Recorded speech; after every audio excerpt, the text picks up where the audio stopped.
आप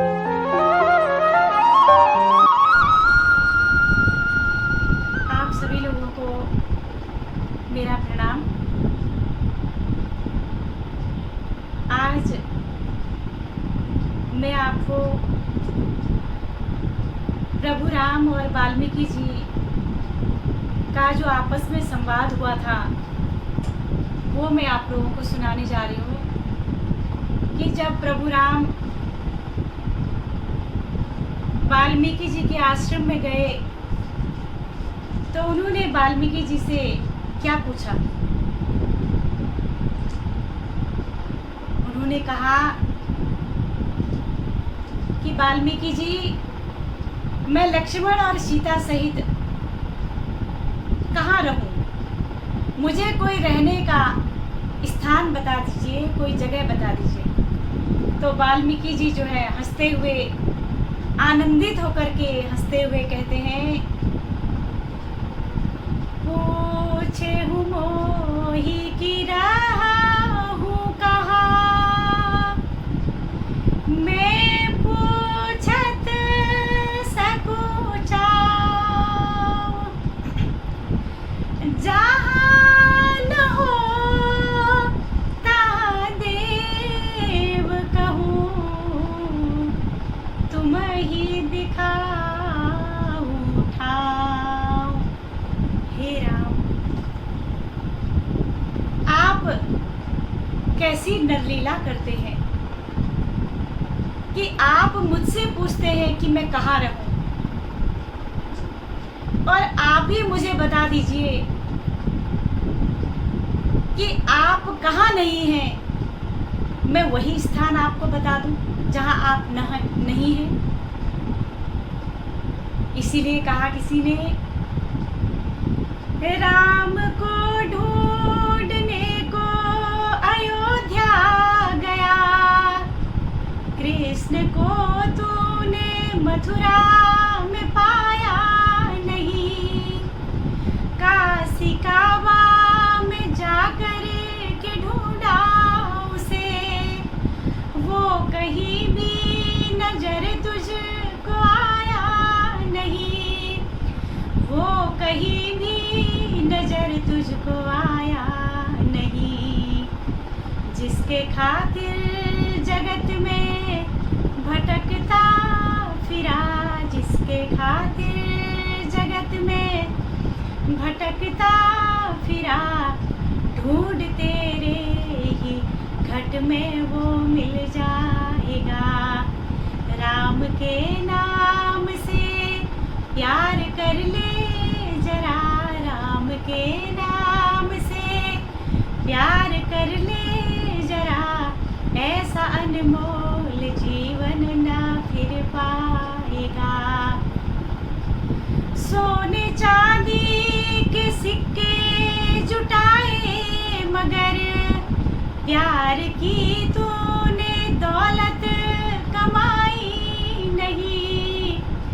तूने वेदों पुराणों को पढ़ तो लिया, पर पढ़ी अपने मन की पढ़ाई नहीं, पर पढ़ी अपने मन की पढ़ाई नहीं। प्रेम के ढाई अक्षर को जाने बिना, प्रेम के ढाई अक्षर को जाने बिना, ज्ञान तेरा सारा व्यर्थ हो जाएगा।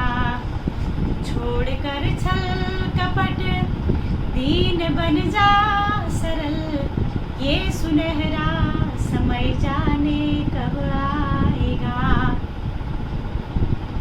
वो अंदर ही मिलेगा, बाहर नहीं है, चार दीवारी के अंदर नहीं है। ईश्वर तो जर्रे जर्रे के अंदर है, कण कण के अंदर व्याप्त है। इसलिए आंख चाहिए देखने के लिए। वाल्मीकि जी समझ गए कि भगवान मनुष्य शरीर में आकर के ये मुझसे पूछते हैं, लेकिन वो समझ जाते हैं और कहते हैं, प्रभु आप ही बता दो वो जगह जहां आप नहीं हो। लेकिन फिर भी अगर आप मुझसे पूछते हो कि मैं कहाँ रहूं लक्ष्मण और सीता समेत, तो मैं आपको रहने का स्थान बताता हूँ। तो आप सुनिए कि कौन सा स्थान वाल्मीकि जी ने रहने के लिए बताया, कि जहाँ पर प्रभु राम और सीता लक्ष्मण समेत रह सके। उन्होंने कहा, सुनहु राम अब कहु निकेता, जहाँ बसहु सिय लखन समेता, जिनके श्रवण समुद्र समाना, कथा तुम्हारे सुभग सरीनाना। हे राम, आप ऐसे भक्त के हृदय में वास कीजिए जिसके कान आपकी पवित्र पावन चर्चा को, आपके गुणों को सुनने के लिए जो समुद्र बने हुए हैं, जो कभी भी नहीं भरते।